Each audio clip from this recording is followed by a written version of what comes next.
Ladies and gentlemen, we have a winner.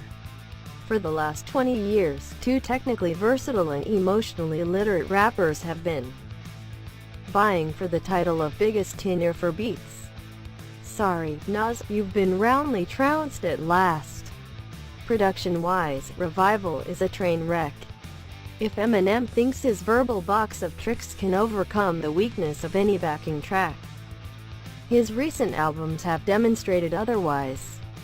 Revival begins with the Beyoncé featuring Walk on Water, a song as thrilling as shopping for shower curtains, but were it put at the end of this exhausting LP, it would at least provide some sweet respite. Its beat is relatively subtle, lacks bombast, and doesn't have you questioning the sanity of all involved, much worse are the negligible scribblings of frequent collaborator Alex da Kid on studio speed dial for album filler, or the decision to flip Joan Jett for the risible Remind Me. Rick Rubin, the man behind 99 Problems, Run DMC's Walk This Way, and Johnny Cash's Take on Hurt produced the latter. Early fans have long since given up on Eminem, which is probably of zero importance to him. But if you play this album to them, they'd be baffled. Eminem is clearly a rapper, but there's hardly a trace of hip-hop here. The guests: Alicia Keys, Pink, Ed Sheeran, Beyoncé speak to pop rap stadium-packing ambitions, as does the familiar song structure. We start off slow, he gets angrier, he explodes in incandescent rage. An anthemic vocal hook comes in. Repeat, for 77 minutes.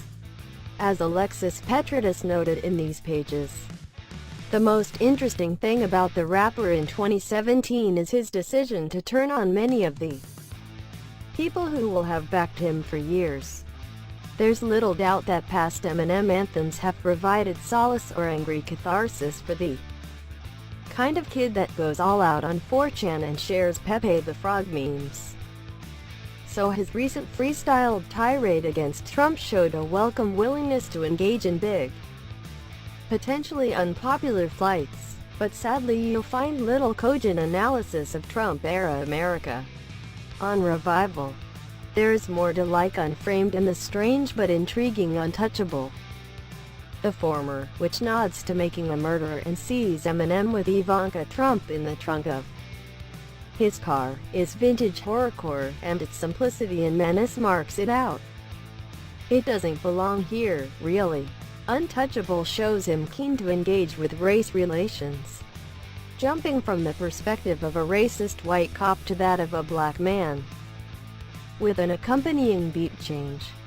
It's a tricky tightrope, and possibly misjudged, but it shows ambition and breaks up the formula.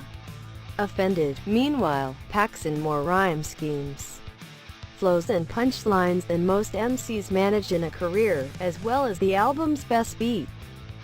But it's still a mess, too tricksy and undermined by a truly risible hook. Eminem seems to have spent years overworking every last rhyme into a pun fest that eats itself. A low is reached with Heat's line, "I've got to meet her like a taxi." The album frequently sags, as any 19-track album is wont to do, though two introspective moments at the end save the concept somewhat. He writes letters to his daughter on Castle, then atones for his life's mistakes on a rose as he imagines his deathbed, and then delivers a rewritten take on Castle's closing verse, seizing life anew. But this maturity comes too late. We're already past the point where you can no longer take Eminem seriously. Revival is littered with tracks where he apologizes to various people for his behavior, before he flips into a track about killing someone and does a knob joke. Is he for real when he raps on Castle, "I'll put out this last album, then I'm done with it, 100% finished, fed up with it, I'm hanging it up.